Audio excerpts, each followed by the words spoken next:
কর আদায়ে জনগণকে উৎসাহিত করতে হলে নাগরিক সেবা নিশ্চিত করতে হবে সরকারকে। বুধবার এনবিআর ভবনে ভ্যাট দিবস ও ভ্যাট সপ্তাহের অনুষ্ঠানে এ মন্তব্য করেছেন অর্থ উপদেষ্টা ডক্টর সালেহ উদ্দিন আহমেদ। সেই সাথে ভ্যাট প্রদানে জনগণের মানসিকতা পরিবর্তনের আহ্বানও জানিয়েছেন তিনি। এ সময় ব্যবসায়ীদের ছোটখাটো ভুল ধরে হয়রানি না করতে কর কর্মকর্তাদের নির্দেশনা দেন এনবিআর চেয়ারম্যান। রাজস্ব আদায়ে বরাবরই পিছিয়ে বাংলাদেশ। বর্তমানে জিডিপির অনুপাতে রাজস্ব আয়ের হার ৭.৫%-এরও কম। এমন বাস্তবতায় কর ব্যবস্থাপনাকে আধুনিকায়নের পথে হাঁটছে জাতীয় রাজস্ব বোর্ড। ভ্যাট দিবসের আলোচনায় তারই অগ্রগতি তুলে ধরে সংস্থাটি। অনুষ্ঠানে ব্যবসায়ী এবং অর্থনীতিবিদরা বলেন, রাজস্ব ব্যবস্থাপনাকে পুরোপুরি ডিজিটাল করা না গেলে হয়রানি বন্ধ হবে না, বাড়বে না আদায়ও। অনেকগুলো দেশ আস্তে আস্তে করে ক্যাশলেস সোসাইটির দিকে, ডিজিটাইজেশনের দিকে চলে যাচ্ছে।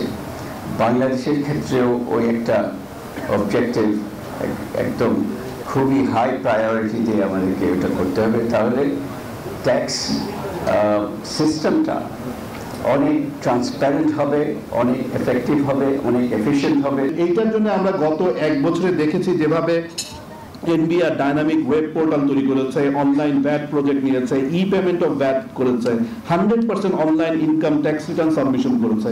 এগুলো শুধুমাত্র একটি বছরের জন্য না, এগুলো কিন্তু সামনের যেই আমাদের যে ভ্যাটের মাধ্যমে দেশের উন্নয়নে কাজ করা, তার একটা ফাউন্ডেশন লেআউট করা হয়েছে।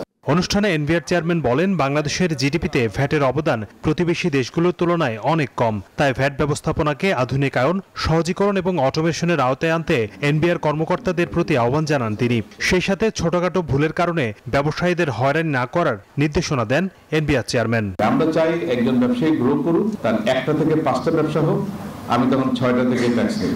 আমরা যদি এমন মেজার প্রয়োগ করি, কোন একজন ট্যাক্স পেয়ারের ছোটখাটো ভুল ভ্রান্তি কারণে একেবারে তাকে যদি ব্যবসা থেকে আউট করে দিই, তাহলে কি হলো? আমি সোনার ডিম পাড়া হাঁসটাকে জবাই করে ফেললাম। এই অ্যাটিটিউড থেকে বের হতে হবে।